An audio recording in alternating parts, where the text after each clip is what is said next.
থেকে আপনাদের স্বাগত জানাচ্ছি। এখানে রয়েছেন মাননীয় শিক্ষামন্ত্রী ব্রাত্য বসু এবং আমি কুণাল ঘোষ। আমরা শুরু করার আগে একটি ভিডিও আপনাদের দেখিয়ে আমরা মূল বিষয়ে আসব।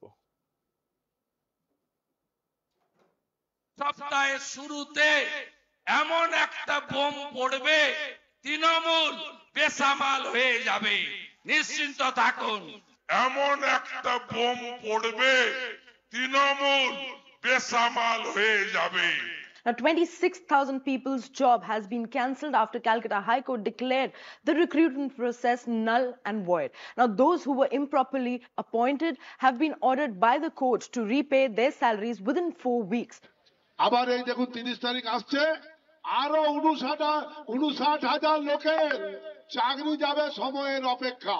59,000 লোকের চাকরি যাবে সময়ের অপেক্ষা। আমরা পরিষ্কার বলতে চাই, বলছে এইখানে প্রথমে আপনি দেখলেন যে বিরোধী দলনেতা শুভেন্দু অধিকারী বলছেন একটা ধামাকা হবে। তারপরে আমরা দেখলাম মহামান্য কলকাতা হাইকোর্টের একটি রায়, এতজনের চাকরি চলে গেল। আবার বিজেপির ওন্দার বিধায়ক অমরনাথ, তিনি বলছেন আবার একটা রায় আসছে, 60,000 চাকরি যাবে। এই চাকরি যাওয়ার একটা পৈশাচিক উল্লাস।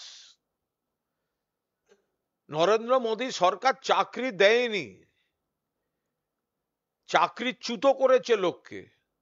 বছরে 2 কোটি ধরলে 10 বছরে 20 কোটি চাকরি হয়নি, উল্টে সারা দেশে বেকার বেড়েছে। আর এখানে বিজেপির নেতারা পৈশাচিক আনন্দ করছেন এবং তাদের সঙ্গে গলা মেলাচ্ছে সিপিএম, কংগ্রেস। চাকরি যাওয়ার উল্লাস, পৈশাচিক উল্লাস। আমরা পরিষ্কার বলছি, শিক্ষামন্ত্রী বিস্তারিত বলবেন। আমরা খুব পরিষ্কারভাবে বলছি যে নিয়োগ বিষয়টি নিয়ে কিছু অন্যায়, কিছু ভুল কাজ হয়েছিল, যারা তদন্তের মুখে আছেন, আইনের পথে চলবে, তারা দোষীরা শাস্তি পেলে পাক। কিন্তু মমতা বন্দ্যোপাধ্যায়ের নির্দেশে, অভিষেক বন্দ্যোপাধ্যায়ের উদ্যোগে এবং ব্রাত্য বসুর হস্তক্ষেপে জটটা খোলার চেষ্টাটা শুরু হয়েছিল। অর্থাৎ অযোগ্যদের আইডেন্টিফাই করে যোগ্যরা যাতে চাকরিটা পান, সেই জায়গায় ব্রাত্য বসু, অভিষেক বন্দ্যোপাধ্যায়, মমতা বন্দ্যোপাধ্যায় তাদের সঙ্গে কথা বলেছেন, অভিষেক বন্দ্যোপাধ্যায় বৈঠক করেছেন, ব্রাত্য বসু একাধিক কর্মপ্রার্থীদের সঙ্গে বৈঠকও করেছেন। এবং যে বিষয়টা হচ্ছিল যে যাদের চাকরি নিয়ে কোথাও কোনো প্রশ্ন আছে, তদন্ত আছে, সে তদন্তটা হোক। কিন্তু যারা যোগ্য তারা চাকরি পাক, তারা চাকরি করুক। কিন্তু বিরোধী দলগুলি তারা চাইছিল এলোমেলো করে দেমা লুটে পুটে খাই, সমস্তটাকে নষ্ট করে দিতে হবে, সব চাকরি 12টা বাজিয়ে দিতে হবে। তার মধ্যে দাঁড়িয়ে তারা রাজনীতি করবে। শুভেন্দু বলল ধামাকা। কিসের ধামাকা? চাকরি চলে যাওয়ার ধামাকা। এতে উল্লাস। কতজন যোগ্য প্রার্থী পড়াচ্ছেন, কতজন যোগ্য প্রার্থী যারা ওয়েটিং লিস্টে রয়েছেন, প্যানেলে রয়েছেন, তাদের কর্মচ্যুত করা। যেখানে এসএসসি নির্দিষ্ট করে দিয়েছে যে বিতর্কিত বা প্রশ্নচিহ্ন আছে বা তদন্ত সাপেক্ষ চাকরি কাদের, তার মানে ধরে নিতে হবে বাকিদেরটা ডিসপিউট নেই। তো যাদের ডিসপিউট নেই তাদের চাকরি খাচ্ছে কোর্ট। এটা কোন ধরনের জাস্টিস? এটা তো ইনজাস্টিস, অবিচার। আবার একজন বলছেন, আবার একটা মামলা আসছে, আরো বেশি লোকের চাকরি খেতে হবে, উল্লাস। একদিকে যারা যোগ্য, যারা চাকরি করছেন, এত বছর ধরে চাকরি করলেন, বেতন পেলেন, জীবনে প্রতিষ্ঠিত, তাদের কাছ থেকে চাকরি ছিনিয়ে নেওয়া হচ্ছে। সামাজিক সংকট, স্কুলে, পাড়ায়, সমাজে লোকে তাকাচ্ছে, সবাই ভাবছে তাহলে এরাও কি, যার কোনো দোষ নেই, এক বন্ধনীভুক্ত করে দেওয়া হয়েছে। তাহলে কি এরাও দুষ্ট? এরাও ঘুষ দিয়েছিল? অবিচার করেছে কলকাতা হাইকোর্ট, রাজ্য সরকার, এসএসসি গেছে সুপ্রিম কোর্টে, কিন্তু বিজেপির এই চরিত্রটা, সিপিএম এর চরিত্রটা দেখে রাখুন, কংগ্রেসের এ রাজ্যের, যে লোকের চাকরি চলে যাক, যোগ্যরাও চাকরি চলে যাক, যে চাকরি করছে সে পথে বসুক, যে প্যানেলে আছে ওয়েটিং এ যে আমি চাকরিটা পেতে চলেছি, যার উদ্যোগ ব্রাত্য বসু নিতে শুরু করেছিলেন, চাকরি পেতে দেওয়া হবে না। আমরা এর তীব্র নিন্দা করছি। আমরা বলছি কোথাও এটা এক সূত্রে বাঁধা। বিজেপি বলে দিচ্ছে, তারপর কোর্টের রায় হচ্ছে। বিজেপি আগাম বলছে বিস্ফোরণ, তারপর কোর্টে লোকের চাকরি যাচ্ছে। আবার বিজেপির বিধায়ক বলছেন যে আরো কিছু লোকের চাকরি যাবে, আবার একটা কোর্টের অর্ডার আসছে। তাহলে বিজেপির পার্টি অফিস থেকে টাইপ করে আদালতে অর্ডার যাচ্ছে, নাকি আদালত যখন অর্ডার টাইপ করছে সেখানে বিজেপির লোক বসে থাকছে? এ নিয়ে যদি কেউ প্রশ্ন তোলেন, সেই প্রশ্ন তোলার অধিকার কারুর সবারই রয়েছে। আমরা যারা অযোগ্য বা যাদের চাকরি নিয়ে প্রশ্ন আছে, অন্যায় তদন্ত হোক। আর এসএসসি কাদের বিরুদ্ধে তদন্ত চলছে সেটা তো জমা দিয়ে দিয়েছে, সেটা তো প্রকাশ্যে এনে দিয়েছে। তাহলে তো যাদের তদন্ত হচ্ছে না, তার মানে তাদেরটা স্বচ্ছ। তাহলে তাদের চাকরিটা খেয়ে নিয়ে কোর্টের কোন ন্যায় বিচার? আর তাদের চাকরি খাওয়ার আনন্দটা পৈশাচিক উল্লাসে ভোটের বাজারে বাজার করতে নেমেছে এই সিপিএম, এই কংগ্রেস এবং ভারতীয় জনতা পার্টি। আমরা বলছি, ভারতীয় জনতা পার্টি যারা ধামাকার কথা বলছেন, চাকরি খাওয়ার কথা বলছেন, আর তারপরে যে বিচারকদের হাত দিয়ে চাকরি যাওয়ার অর্ডার বেরোচ্ছে, এদের মধ্যে কোনো যোগাযোগ আছে কিনা সেটাও সিবিআই এর তদন্তে আসা উচিত। এটাও সিবিআই এর তদন্তে আসা উচিত। অভিজিৎ গঙ্গোপাধ্যায়কে আমরা দেখেছি বিচার ব্যবস্থায় থাকাকালীন বিজেপির সঙ্গে আলোচনার দরজা খুলে তিনি বিজেপির প্রার্থী হতে গেছেন। তাহলে বিজেপির নেতারা বলে দিচ্ছেন ধামাকা হবে, বিজেপির নেতারা বলে দিচ্ছেন চাকরি যাবে, আর কোর্ট চাকরি যাওয়ার অর্ডার দিচ্ছে। এর মধ্যে কোনো যোগসূত্র আছে কিনা সেটাও সিবিআই তদন্তের আওতায় থাকা উচিত। ব্রাত্য বসু। ধন্যবাদ। হ্যালো, ধন্যবাদ আমার সহকর্মী, আমাদের রাজ্যের সাধারণ সম্পাদক তৃণমূল কংগ্রেসের বিশিষ্ট সাংবাদিক বন্ধু কুণাল ঘোষকে। আপনাদের সবাইকে স্বাগত জানাই। কুণাল বিস্তারিতভাবে বলেছেন। মোদ্দা কথা হচ্ছে যে যেভাবে আগে থেকে আগাম ঘোষণা করে অমুক তারিখ একটা বোমা ফাটবে বা অমুক তারিখ চাকরি যাবে, আজকে এর আগের দিন বিরোধী দলনেতা বলেছিলেন, এবং আজকে পরিষ্কার দেখা যাচ্ছে যে ওন্দার বিধায়ক তিনি প্রায় উল্লাস প্রকাশ করছেন। এবং আমরা আগের দিনও দেখেছি যে যখন এই 26,000 চাকরি চলে যাওয়ার রায় আদালত দেয়, তখন প্রতিটি বিজেপি নেতার কণ্ঠে যে উল্লাস, যে রাজ্য সরকার বিপদে পড়ার থেকেও বিপদেতে পড়েইছে এটা বলতে চাইছেন তারা, এবং তার থেকেও বড় কথা এত মানুষের চাকরি চলে গেল, এটা যেন কি আনন্দের কথা।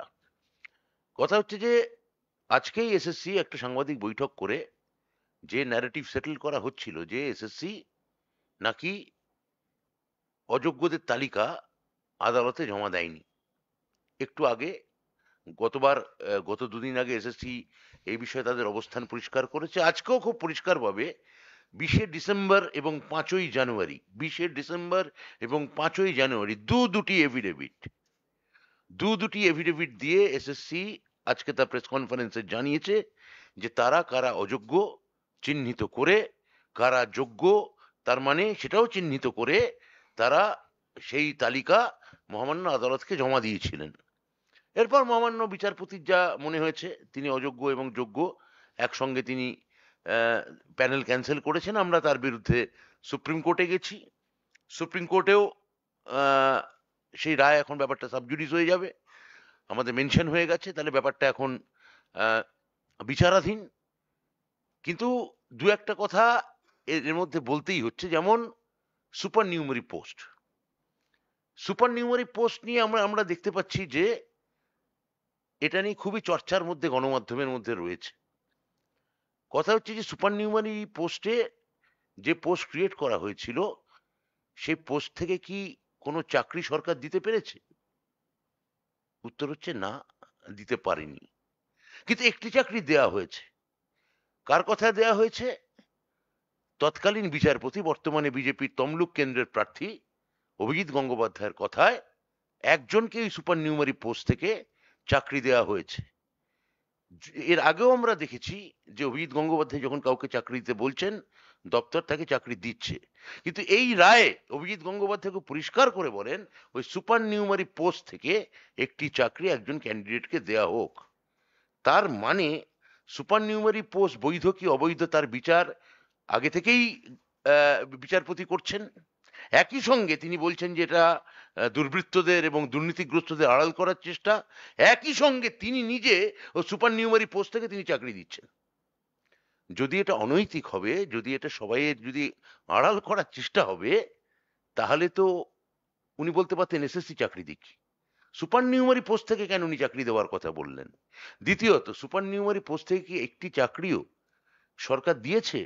উত্তর হচ্ছে না, একটাও দেয়নি, একটাও দেয়নি। 3, এই সুপার নিউমারি পোস্ট কি আদালত, কি সিঙ্গেল বেঞ্চ, কি ডিভিশন বেঞ্চ একবারও আদালত ধরে নিচ্ছে, আদালত ধরে নিচ্ছে যে এটা কাউকে আড়াল করার চেষ্টা করা হচ্ছে বা অযোগ্যদের পাইয়ে দেওয়ার চেষ্টা করা হচ্ছে। আমি ধরে নিলাম আদালতের ব্যাখ্যাই ঠিক, কিন্তু আমাদের যে অপরাধ করেছে কোট আনকোট অপরাধীর, তারও তো একটা আত্মপক্ষ সমর্থন লাগে। উত্তর হচ্ছে কি সিঙ্গেল বেঞ্চ, কি ডিভিশন বেঞ্চ আমাদের থেকে, সরকারের থেকে কি একবারও জানতে চেয়েছে? বা এসএসসির থেকে যে এই সুপার নিউমারি পোস্ট তোমরা ক্রিয়েট করলে কেন, এফিডেভিট দিয়ে জানাও। উত্তর হচ্ছে একবারও জানতে চাওয়া হয়নি, একবারও কোর্ট জানতে চাইনি যে আপনারা কেন এটা ক্রিয়েট করলেন। তার মানে আমরা ক্রিয়েট করবো এবং আপনি ধরে নেবেন এবং আমাকে আত্মপক্ষ সমর্থনে কোনো সুযোগ বা অধিকারও দেবেন না। আমি যদি অপরাধী হয়ে থাকি তাহলে অপরাধীরও তো একটা আত্মপক্ষ সমর্থনের একটা জায়গা থাকবে। আপনারা বলুন, প্লেন লজিকে বলুন যে আপনি ধরে নিচ্ছেন, তার মানে কোর্ট ধরে নিচ্ছে, কোর্টে ধরে নেওয়া থেকে মহামান্য বিচারপতি রায় দিচ্ছেন এবং মহামান্য বিচারপতির সিঙ্গেল বেঞ্চে তার পরবর্তী ক্ষেত্রে রাজনৈতিক অবস্থান কি হয়েছে সেটা গোটা পশ্চিমবঙ্গ কেন গোটা ভারতবর্ষ দেখেছে। তাহলে এই সুপার নিউমারি পোস্ট কি আছে আদৌ না আছে, যেটা যৌথ মন্ত্রিসভা একসঙ্গে সিদ্ধান্ত নিয়েছিল, সেটা আমাদের কি কোর্ট কখনো বলেছে? মনে রাখবেন, এসএসসি ক্যান অ্যাপ্লিকেশন করে সিঙ্গেল বেঞ্চে দাবি জানিয়েছিল, আপনারা যদি বলেন যে সরকারকে আমরা বলবো যে সুপার নিউমারি পোস্ট আমরা ক্যান্সেল করে দেব, আপনারা আমাদের ইনস্ট্রাকশন দিন, অযোগ্যদের আপনারা বাদ দিতে বলুন, অযোগ্যদের বাদ দিয়ে সেই জায়গায় ওয়েটিং লিস্ট থেকে যোগ্যদের চাকরি দিতে বলুন। সিঙ্গেল বেঞ্চের বিচারপতি, তৎকালীন বিচারপতি, বর্তমানে বিজেপি নেতা, তিনি সেই ক্যান অ্যাপ্লিকেশনকে ডাস্টবিনে তুলে ছুঁড়ে ফেলে দিয়ে একটি সিবিআই দিয়ে দিলেন। তাহলে আমরা বারবার আমরা এই ছেলে মেয়েদের মুখের দিকে তাকিয়ে বারবার চেয়েছি অযোগ্যরা সরে যাক, যোগ্যরা আসুক।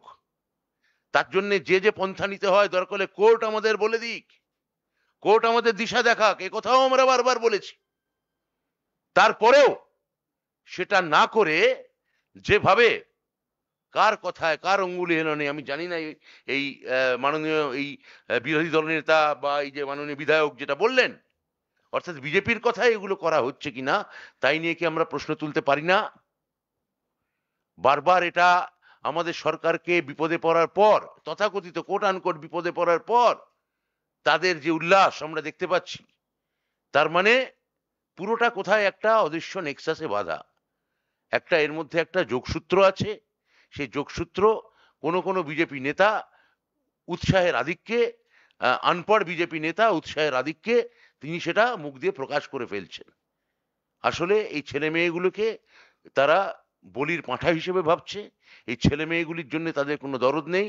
আমি পরিষ্কার বলতে চাই, এই ছেলে মেয়েগুলির জন্য যদি কারোর দরদ থাকে, যদি কারোর ভালোবাসা থাকে, তাই সরকার এবং আমাদের মুখ্যমন্ত্রীর আছে।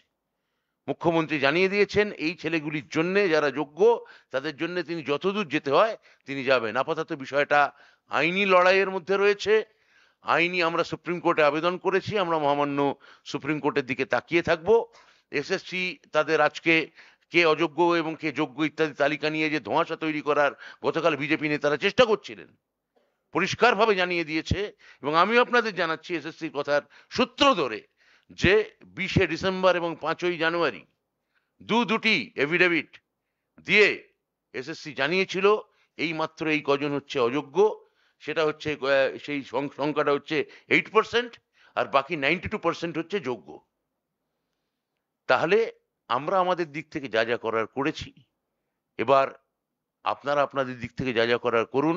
কিন্তু মনে রাখবেন, এতগুলি ছেলে মেয়ে যে কর্মহারা হলো, যোগ্য মানুষ কর্মহারা হলো, সরকার কিন্তু তাদের পাশে ছিল, আছে এবং থাকবে। এইটুকু আপাতত আমরা বললাম। আপনারা এর মধ্যে দেখেছেন যে কিভাবে আমাদের নেতা অভিষেক বন্দ্যোপাধ্যায় তিনি চ্যালেঞ্জ দেওয়া সত্ত্বেও, আজকে আমি জানি না কতদিন হলো, লাস্ট দিন বোধহয় আমরা বলেছিলাম 100 দিন মতো হয়ে গেছে, হ্যাঁ 100 ঘন্টা মতো হয়ে গেছে, এখন 1000 ঘন্টা মতো বোধহয় হয়ে গেছে, যে না ঘন্টা দিয়ে হয়ে গেছে যে অভিষেক বন্দ্যোপাধ্যায় চ্যালেঞ্জ দিয়েছেন, এবং সেই চ্যালেঞ্জ বিজেপির কোনো বড় শীর্ষস্থানীয় নেতা অ্যাকসেপ্ট করেননি।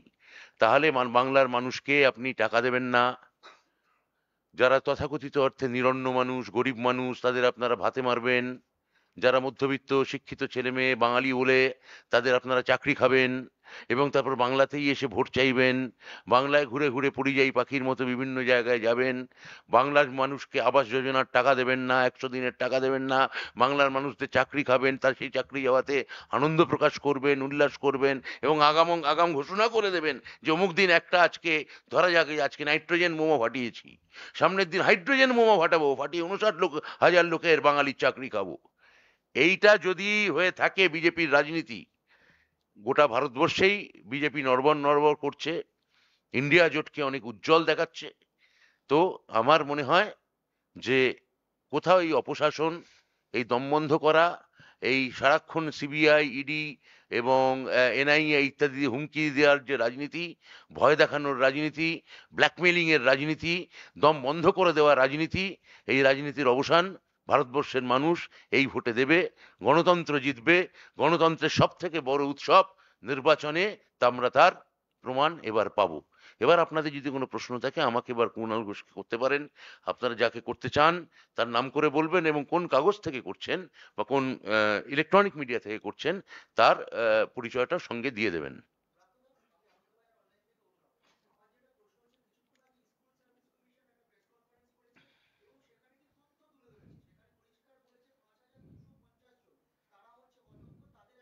আমিও তো তাই বললাম।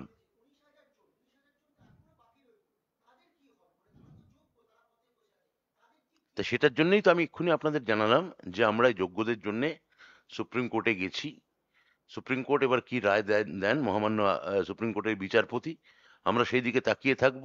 এই যে যোগ্য এবং অযোগ্যকে মিলিয়ে দেওয়া হলো, এইটা খুব দুর্ভাগ্যজনক। আমরা এর আগেও যখন জাস্টিস অভিজিৎ গাঙ্গুলি যখন বিচারপতি ছিলেন, আমরা তার কোর্টে গিয়ে বলেছিলাম যে যদি আপনি বলেন আমরা সুপার নিউমারি পোস্ট ক্যান্সেল করে দেব, অযোগ্যদের বার করে দেব, এবং তার জায়গায় যারা ওয়েটিং লিস্টে যোগ্যরা আছে তাদের আমরা ইনক্লুড করব। তিনি সে পন্থা নেননি, আমি একটু আগেই বলেছি। ফলে পুরোটাই একটা সোশ্যাল পারসেপশন বিল্ড আপ করা হচ্ছে যে তৃণমূল মাত্রে এই, এবং সেটা সর্বস্তর থেকে চেষ্টা করা হচ্ছে। এলিট ভারতবর্ষ এটা করতে চাইছে। মামাটি মানুষের ভারতবর্ষ মমতা ব্যানার্জির সঙ্গে ছিল, আছে এবং থাকবে।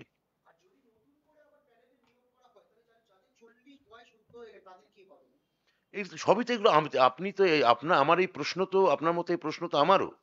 সেই প্রশ্নের নিরসন খুঁজতে যারা 40 হয়ে গেছে তারা আদৌ পরীক্ষায় বসতে পারবে কিনা, এই যে পুনর্মূল্যায়ন করতে বলা হচ্ছে, তারা আদৌ পরীক্ষায় বসতে পারবে কিনা, এটা কোনো দিক নির্দেশ নেই। হ্যাঁ, তো সেটাও তো আমরা আমাদের সুপ্রিম কোর্টে সেটা জানাবো একজন করে। বলুন, বলছি এই যোগ্য, আপনি কে, পরিচয়টা দিন। আমি রেশমি সিএন থেকে। এই হ্যাঁ। যোগ্য এবং অযোগ্যদের চিহ্নিত করা কি করে হবে? 19,000-এর মধ্যে আমরা চিহ্নিত যোগ্য, করব না, এ তো OMR sheet CBI hard disk ধরেছে, সেখান থেকে সিবিআই চিহ্নিত করেছে, সিবিআই এসএসসি কে জানিয়েছে, এসএসসি আদালতকে জানিয়েছে। এই তো এ তো আমাদের করার কথা না, এটা এসএসসির কাজ প্রাথমিকভাবে। এবং তারপর যখন বিচারপতি রায় দিয়েছিলেন যে সিবিআই ওএমআর শিট বার করে বলে দেবে কারা অযোগ্য, সেই তালিকা সিবিআই দিয়েছে, সেই তালিকাই এসএসসি কোর্টকে দিয়েছে।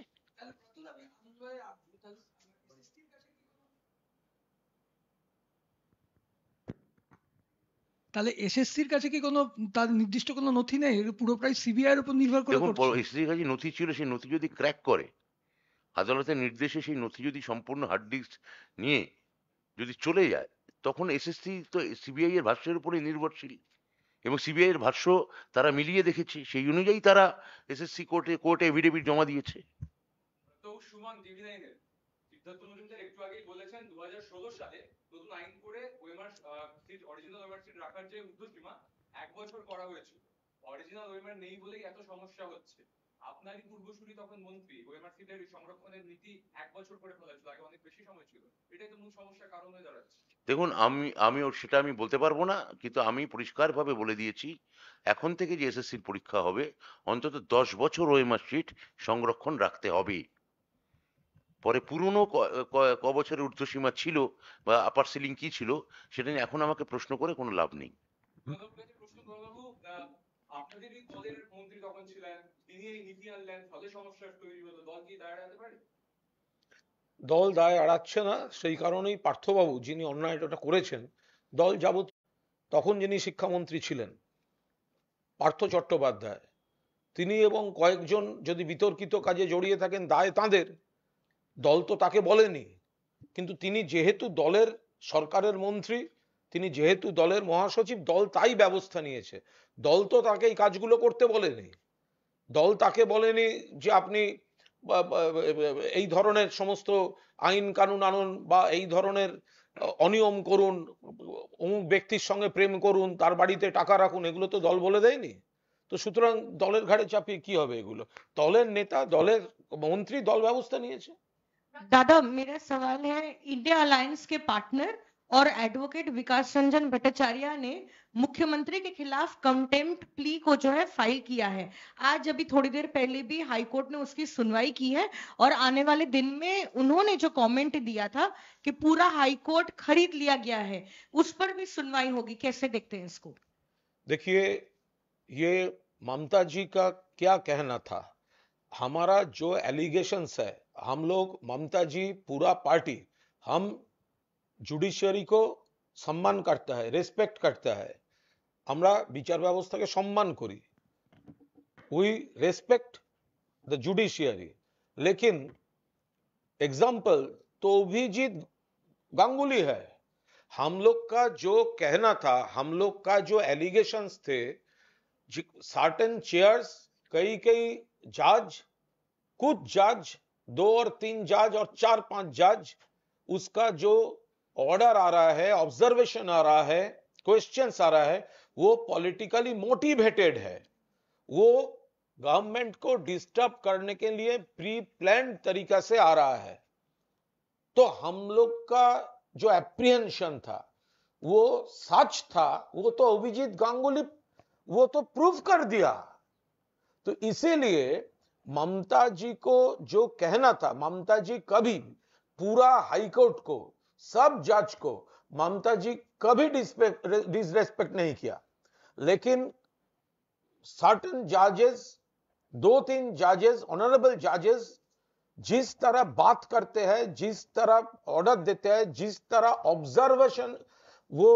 ऑब्जर्वेशन देने के नाम से वो anti government, anti Trinamool message दे रहा है, हमारा And already Indians are very confused when they have seen the much respected judge like Ranjan Gogoi or like Abhijit Ganguly. So people are very confused now. Who is actually judge and who is actually political leader? हम लोग कैसे जानेंगे? जो अभिजीत गंगोपाध्याय, अभिजीत गांगुली, वो chair में बैठ के, नौकरी में रहकर भी भाजपा से डिस्कशन किया और रिजाइन करके भाजपा का कैंडिडेट बन गया। हम लोग ये क्या गारंटी हाई कोर्ट देंगे कि वेटिंग लिस्ट में दूसरा कोई नहीं है? ये गारंटी कौन देगा? जो अंदर में पॉलिटिकल एजेंडा है, दिमाग में पॉलिटिकल एजेंडा है, और चेयर में बैठ के सरकार का खिलाफ राय दे रहा है, तो ये अगर एक कंस्पिरेसी है, तो इससे अगर हम लोग क्वेश्चन उठाना चाहता है तो उसका तो बेस है और उसका प्रूफ है ये रंजन गोगोई, उसका प्रूफ है ये Abhijit Ganguly. Didi is, I think she tried to say we are waiting for the lots of Ranjan Gogoi or Abhijit Ganguly. That's I think she has insight. So if you say, don't think it's a contempt of court. আপনি হ্যাঁ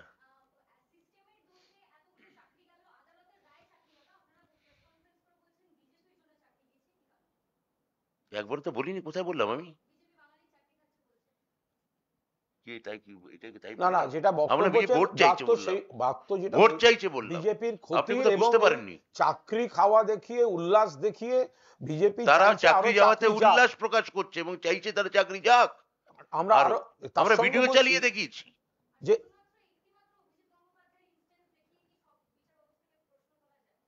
আমরা তো পরিষ্কার বলছি, এক প্রতীক শব্দটা মানে কি? প্রতীক, সিম্বল মানে কি? সিম্বল মানে অনেক কিছু আছে, তার মধ্যে একজন তিনি সিম্বল হন, অভিজিৎ গঙ্গোপাধ্যায় সিম্বল। তো তাহলে আমরা যখন প্রথমে বলছিলাম যে অভিজিৎ গঙ্গোপাধ্যায় রাজনীতি করছেন, তখন তো বলা হচ্ছিল আদালতকে সমালোচনা করা যায় না। তাহলে সেই অভিজিৎ গঙ্গোপাধ্যায় যখন এসে বিজেপিতে দাঁড়ালেন, তখন এই যারা প্রশ্ন করছিলেন তারা নীরব হয়ে গেলেন, তো হঠাৎ দেখলাম। ফলে আমরা কখনোই সব বিচারপতিকে বা গোটা কোর্টকে কখনো বলিনি। আমরা বলছি সুপ্রিম কোর্টের প্রধান বিচারপতি একটা বিজেপির পক্ষে রায় দেওয়ার পর তিনি রাজ্যসভায় নমিনেটেড হয়ে যান, একজন কলকাতা হাইকোর্টের বিচারপতি, তাহলে ওয়েটিং লিস্টে যে আর কেউ নেই এই গ্যারান্টিটা কে দেবে? আর বিজেপি চাইছে চাকরি যাক, সেইটাই রায়তে প্রতিফলিত হচ্ছে। এসএসসি বলে দিচ্ছে অযোগ্য এতজনের চাকরি হচ্ছে ডিসপিউটেড, তাহলে বাকিরা যোগ্য। অথচ রায়তে যোগ্যদেরকে অনিশ্চয়তায় ফেলে দিয়ে, লন্ডভন্ড করে দিয়ে অপোজিশনকে পলিটিক্স করতে দেওয়া হচ্ছে। তো সেইখানে আমরা যোগসূত্র খুঁজবো না। আর দুই, আমরা পরিষ্কারভাবে বলেছি যে লিডার অফ অপোজিশন বলেন যে সোমবার একটা বোমা পাঠবে, সোমবার এরকম চাকরি যায়। এবং তারপর আজকে এই কি যেন নাম, ওন্দার বিধায়ক, তিনি বলেছেন যে সামনের দিনে আরো একটা বোমা পেটে 59,000 লোকের চাকরি যাবে। এটা বিজেপির চাকরি যাওয়ার জন্য বিজেপির উল্লাসের কথা বলা হয়েছে। বিজেপি যে কতটা বাঙালি চাকরি খেতে এবং খেলে এবং যেতে পছন্দ করে, সেই কথাটাই এখানে খুব পরিষ্কার। যদি আগামী রায় প্রমাণিত হয়, আগামী রায় দেখা যায় যে সত্যি আবার চাকরি যাচ্ছে, তাহলে ধরে নিতে হবে বিজেপির পার্টি অফিস থেকে অর্ডারটা টাইপ হয়ে এসছে, সেটা লিক আউট হয়েছে বলেই তাদের এমএলএ আগাম বক্তৃতা করেছেন। যদি আগামী রায় একজনেরও চাকরি যায়, তাহলে ধরে নিতে হবে বিজেপির পার্টি অফিস থেকে অর্ডারটা টাইপ হয়ে এসছে, সেই কারণেই বিজেপির এমএলএ আগাম বলছেন যে চাকরিটা যাবে, আবার একটা আসছে। উজ্জ্বল, নিউজ 18 বাংলা থেকে বলছি। তাই সেটা হচ্ছে কি, এতদিন পর্যন্ত কোর্টের যে রায়, তা নিয়ে বৈধ অবৈধ আলাদা নিয়ে চর্চা চলেছে, কিন্তু শেষ পর্যন্ত যোগ্য অযোগ্য এটা নিয়েও কিন্তু মাপকাঠি, মানে একটা বিষয় বোঝা যাচ্ছে যে কিছু লোককে বলা যে টাকা ফেরত দিতে হবে, এবার কারা দেবে, কিভাবে দেবে, এই নিয়ে একটা বিষয় রয়েছে। এগুলো কেন, মানে এরকম যে বিষয়গুলো রয়েছে এগুলো কেন, এটা কিভাবে হবে? না, যোগ্য অযোগ্য বিষয়টা কিন্তু মাননীয় ব্রাত্য বসু খুব স্পষ্ট করে বলে দিয়েছেন যে এটা নিয়ে গেছে সিবিআই, তদন্ত করেছে সিবিআই, জানিয়েছে সিবিআই, সেইটাই এসএসসি জানিয়ে দিয়েছে। সুতরাং এতজন ডিসপিউট আছে মানে বাকিরা ডিসপিউট নেই, এ তো প্রমাণিত। আর বাকিটা এই যে যেভাবে রায় দিয়েছেন, সেই রায়তে এসএসসি একমত নয় বলেই তো সেটা চ্যালেঞ্জ করে সুপ্রিম কোর্টে গেছে। টাকা ফেরত দেওয়ার একটা বিষয় বলা হচ্ছে যে এই কদিনের মধ্যে। হ্যাঁ, এবার টাকাটা ফেরত দেবে কারা? যদি গোটা প্যানেল বাতিল হয়ে থাকে, তাহলে তো সকলেই টাকা ফেরত দেওয়া উচিত। তাহলে কি যারা প্যানেলের বাইরে থেকে যারা বহির্ভূতভাবে ঢুকেছিল তাহলে তারা যদি দেয়, তাহলে তারা কি কেবলমাত্র অযোগ্য? তাহলে বাকিরা দেবে না কেন? এইরকম শতেক প্রশ্ন আছে। হ্যাঁ, তো আর দ্বিতীয়ত মানে যে যে রাইট অফ লেবার যে বলে যে আপনি যদি কাজ করে থাকেন তাহলে সে কাজের টাকা আপনি ফেরত দিতে পারেন না। তো এরকম শতেক প্রশ্ন আছে বলেই তো আমরা সুপ্রিম কোর্টে গেছি এই রায়কে চ্যালেঞ্জ করে। ব্রাত্যদা, আমি প্রবীর 24 ঘন্টা বলছি, আপনি এক্ষুনি বললেন ওএমআর সিট 10 বছর থাকবে সরকারি ভাবে যা যা করা আগামী, মানে এটা কি ভাবনায় রয়েছে না অলরেডি ইমপ্লিমেন্ট? এটা আমরা প্রায়, আমাদের তো এসএসসি হয়নি এখনো পরীক্ষা, আগামী দিনে যখন হবে তখন দেখবেন এটা ইমপ্লিমেন্ট করেই আমরা করব। আরেকটা বিষয়, সুপ্রিম কোর্টে আপনাদের মামলা গৃহীত হয়েছে কিনা? হ্যাঁ, গৃহীত হয়েছে, তাই তো জানি। দাদা অর্পণ বর্তমান থেকে বলছি, যারা চাকরি হারিয়েছেন তাদের একটা বেসিক প্রশ্ন হচ্ছে তারা এই মাসের বেতনটা পাবেন কিনা, এক। আর দ্বিতীয়ত হচ্ছে তারা চাইছেন যে সরকার যাতে এটা প্লি করে সুপ্রিম কোর্টে যে তাদের বেতনটা যাতে আপাতত চালু থাকে এবং যেভাবে 100% আমরা সেটাই প্লি করব।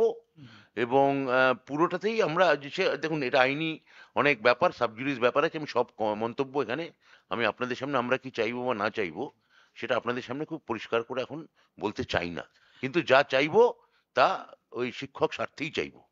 আর এপ্রিল মাসের মাইনেটা তারা মানে সেটা এপ্রিল মাসের মাইনে এখানে প্রেস কনফারেন্স করে আমার পক্ষে বলা মুশকিল। ব্রাত্যদা রণজয় বলছে এনকেটিভি থেকে। একটু আগে কুণাল ঘোষ বললেন যে যেভাবে 26,000 শিক্ষকের চাকরি গিয়েছে এবং সেখানে কোনো নেক্সাস রয়েছে কিনা সেই জায়গা থেকে তদন্ত হওয়া উচিত বিজেপি নেতাদের সঙ্গে। শিক্ষামন্ত্রী হিসেবে আপনি কি মনে করছেন এই বিষয়ে? দেখুন, আমি তো যদি শিক্ষামন্ত্রী হিসেবে আপনি যদি আমার প্রশ্ন করেন, আমি তো এখানে তৃণমূলের নেতা হিসেবে বসেছি। এখন শিক্ষামন্ত্রী হিসেবে প্রশ্ন করলে আমি তো তৃণমূল শিক্ষকেরও নেতা, বিজেপি শিক্ষকেরও নেতা, এমনি মন্ত্রী, বিজেপি শিক্ষকেরও মন্ত্রী, এবং এমনি যিনি কোনো রাজনীতি করেন না তারও মন্ত্রী। আমি তো বিষয়টাকে এইভাবে দেখি। ফলে আমার মন্ত্রী হিসেবে আপনি এখানে যে আমার ভাষ্য চাইবেন না, মন্ত্রী হিসেবে আমার ভাষ্য চাইতে হলে আপনি বিকাশ ভবনে চাইবেন। আমি সৌরভ বলছিলাম TV9 বাংলা থেকে। ব্রাত্যর কাছে আমার প্রশ্ন, সেটা যে 2016 সালে যে বছর ওএমআর এর যে সংরক্ষণের যে সময়সীমা যেটা 1 বছর করে দেওয়া হলো, আজ এসএসসি কমিশনের চেয়ারম্যান তিনি নিজেও বলছেন যে সেটা যদি না হতো তাহলে হয়তো সমস্যাটা কম হতো, জটিলতা কম হতো কোথাও। সেটা আমার সময় নয়, আমি বলতে পারবো না। কিন্তু স্কুল সার্ভিস কমিশনের তো একটা কথা দায় থাকে যে তারা এটাকে অ্যাপ্রুভ করলো কি করে, যদি কোথাও থেকে আসে তারা সরকারকে একবার জানানো না যে এরকম এটা করতে পারা হচ্ছে সমস্যা। দেখুন, এটা তো 16 সালে হয়ে গেছে, তখন 16 সালে সিদ্ধান্ত হয়েছে, সরকারি সিদ্ধান্ত। এবার এসএসসি সিদ্ধান্ত নিয়েছে, ডিপার্টমেন্ট সেটাই হয়তো শিলমোহর দিয়েছিল তখন। এখন আমি তো বলছি যে আমরা একটা অন্য পলিসি নেব। দায় নিশ্চয়ই থাকে, দায় আছে বলেই তো এই সিচুয়েশনটা তৈরি হয়েছে। আমার মনে হয় এসএসসি চেয়ারম্যান সেটাই, মানে বর্তমান এসএসসি চেয়ারম্যান সেই ভাষ্যটাই দিতে চেয়েছেন। Thank you. কুণালদার কাছে আমার প্রশ্ন, কুণালদার কাছে প্রশ্ন, সৌমিত্র খাঁ বিশ্ববিদ্যালয়ে তিনি প্রার্থী হয়েছেন বিজেপি। তিনি বলছেন যে অভিষেক বন্দ্যোপাধ্যায়ের নাম জড়িয়ে যে শিক্ষক নিয়োগ প্রার্থী পিছু 8 লক্ষ টাকা চেয়েছিলেন অভিষেক বন্দ্যোপাধ্যায় ও আকাশ বন্দ্যোপাধ্যায়। মানহানি মামলায়, মানে উনি এক্সপেক্টই করছেন মানহানি মামলা করা হবে, তাহলে জামা কাপড় খুলে নেওয়ার হুঁশিয়ারি। আরে ও তো যার কথা ওর বউ মানে না, ওর প্রাক্তন স্ত্রী ওর বিরুদ্ধে ক্যান্ডিডেট, ও ভুলভাল কথা বলে বলে ও ঠিকঠাক রাজনীতি করে না, ঠিকঠাক কথা বলে না, এগুলো তো সুজাতা মণ্ডল বলছে যে জিততে চলেছে।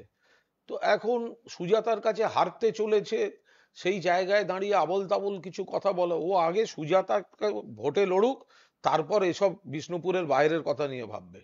আজকে শ্রীরামপুরে প্রচার করার সময় আমার দুজনের কাছে প্রশ্নটা আছে, যেহেতু কাঞ্চন মল্লিক একই সঙ্গে তারকা জগৎ থেকেও আছে এবং অভিনয় জগৎ থেকেও আছেন, দুজনের কাছে প্রশ্নটা, কাঞ্চন মল্লিককে কল্যাণ বন্দ্যোপাধ্যায় বলেছেন যে আপনি প্রচারের গাড়িতে আসবেন না, মহিলারা রিয়াক্ট করছেন, আপনি নেমে পড়ুন গাড়ি থেকে। শ্রীরামপুরে কল্যাণ বন্দ্যোপাধ্যায় প্রার্থী আমার, তা আমার মনে হয় তার সম্পূর্ণ অধিকার আছে তিনি কাকে সঙ্গে গাড়িতে নেবেন আর কাকে গাড়িতে নেবেন না। সেখানে তার যদি কোনো সমস্যা ঘটে থাকে সেটা তার উপর, তার বিবেচনার উপরই ছাড়া উচিত। ফলে এখানে আমার তার বিবেচনাকেই আমি এন্ডোর্স করছি।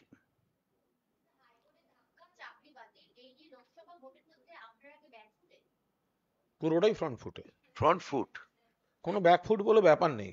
কিছু খারাপ জিনিস হয়েছে, কারা করেছে সবাই জানে, তাদের বিরুদ্ধে ব্যবস্থা হচ্ছে। এখন মমতাদির নির্দেশে, অভিষেকের উদ্যোগে এবং ব্রাত্যর হস্তক্ষেপে যোগ্যদের চাকরিতে বহাল রাখা এবং ওয়েটিং লিস্টে যারা আছে যোগ্য, তাদের স্বার্থে তাদের যাতে চাকরি হয় সেই চেষ্টাটা ব্রাত্যরা করছিলেন। তার মাঝখানে বিরোধীদের অক্সিজেন দেওয়ার জন্য এই মুড়ি মিছরি মিশিয়ে যোগ্যদের ঘাড়েও কোপ মেরে একটা রায় এসছে, তার বিরুদ্ধে লড়াই হচ্ছে। মানুষ বুঝবেন, যোগ্য যারা আছে তারাও বুঝছেন যেটা পলিটিক্স করার জন্য করা হচ্ছে। এখানে এক অভিজিৎ গঙ্গোপাধ্যায় বেরিয়ে এসে গেছেন, তিনি 2-4টে ছায়া রেখে গেছেন, তারা অভিজিৎ গঙ্গোপাধ্যায়ের কাজ করছেন, যারা ওয়েটিং লিস্টে আছেন পরের হয়তো আত্মপ্রকাশ করবেন। আপনি কোন কাগজ? হ্যাঁ,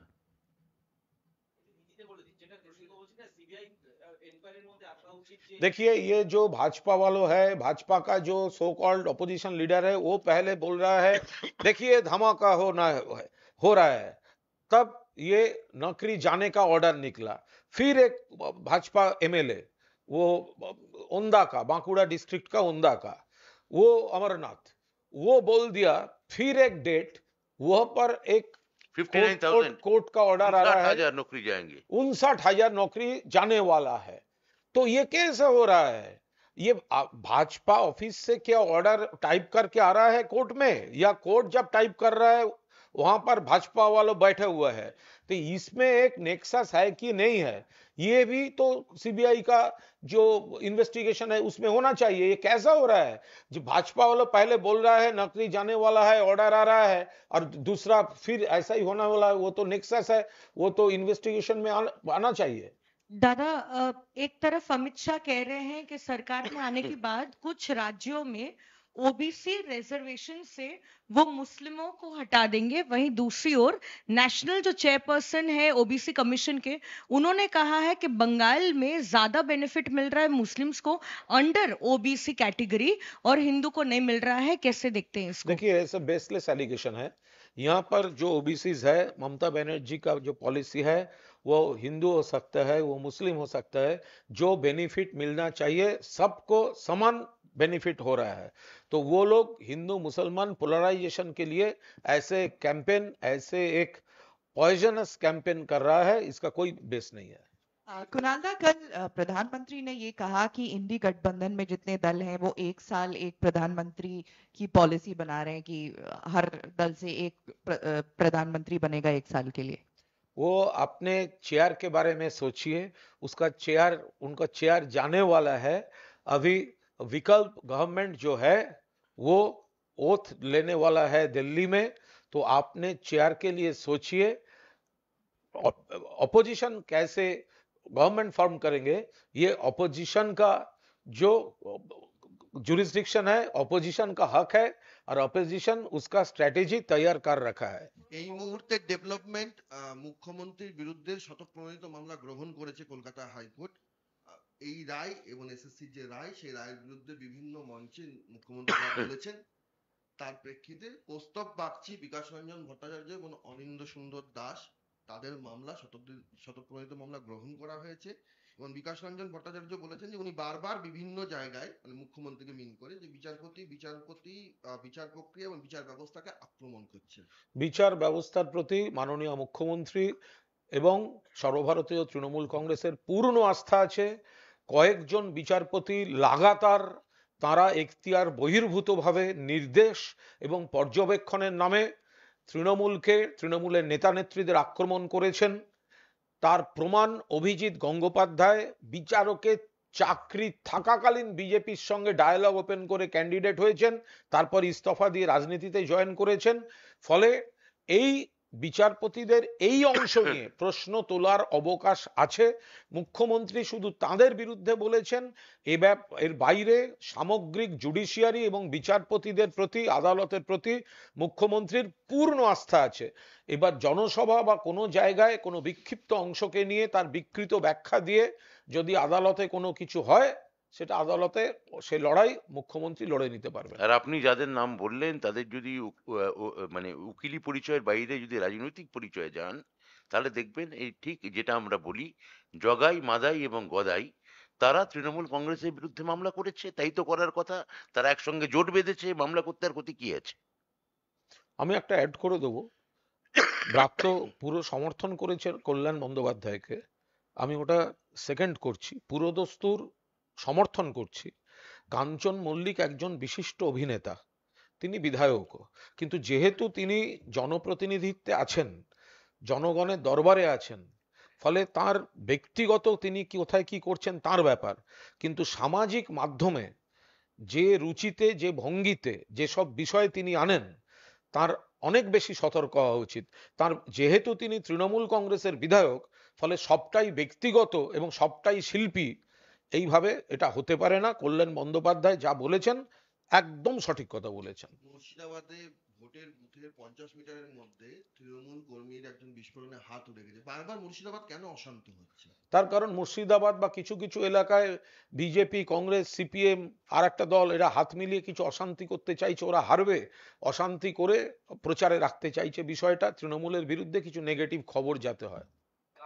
এই কারণে যে প্রদেশ কংগ্রেস সভাপতি এবং সিপিএম এর রাজ্য সম্পাদক দুজনেই মুর্শিদাবাদ থেকে লড়ছেন, সহজ উত্তর।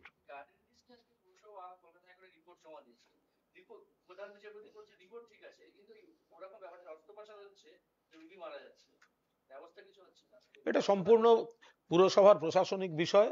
আমার মনে হয় মেয়র তিনি এই ব্যাপারটা যথেষ্ট স্পষ্টভাবে বলে দিতে পারবেন। Thank you. ওকে।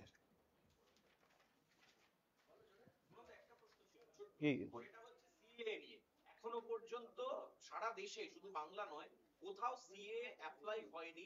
হোম মিনিস্ট্রিতে আরটিআই করা হয়েছিল, তার প্রেক্ষিতে এই রিপোর্টটা জানা যাচ্ছে। সিএ অ্যাপ্লাইটা হবে কি করে? সিএ এই যে জানা যাচ্ছে যে মানুষ সিএ তে অ্যাপ্লিকেশন মানে অ্যাপ্লাই করছেন না, তার কারণ হচ্ছে বিজেপি যে ভুল বোঝাচ্ছে, বিপদে ফেলছে, সেটা মানুষ অ্যাপ্লাই করার সময় বুঝতে পারছেন। প্রথমে আপনাকে বলতে হবে যে আপনি ভারতবর্ষের নাগরিক নন, আপনি অমুক দেশের নাগরিক। এইটা যদি আপনি প্রথমেই ডিক্লেয়ার করে দেন, তো তাহলে ভারতের সুযোগ সুবিধা, আপনার গোটা ভবিষ্যৎটা অনিশ্চয়তায় চলে যাবে। ব্যাপারটা এই নয় যে আপনি একটা ফর্ম ফিল আপ করলেন, একটা নিঃশর্ত নাগরিকত্ব দিয়ে দিল, বিষয়টা সেরম নয়। তার থেকে মমতা বন্দ্যোপাধ্যায় বলেছেন যাদের ভোটার তালিকায় নাম আছে, আধার কার্ড আছে, অন্যান্য ডকুমেন্ট আছে, তারা নাগরিক। কিন্তু বিজেপি বলছে সিএ এর ফর্ম ফিল আপ করুন, নাগরিকত্ব দেব। এই ফর্ম ফিল আপ করতে গিয়ে আপনাকে সেলফ ডিক্লারেশন দিতে হচ্ছে যে আপনি ভারতের নাগরিক নন, তখনই তো আপনি মহাশূন্যে ভাসছেন।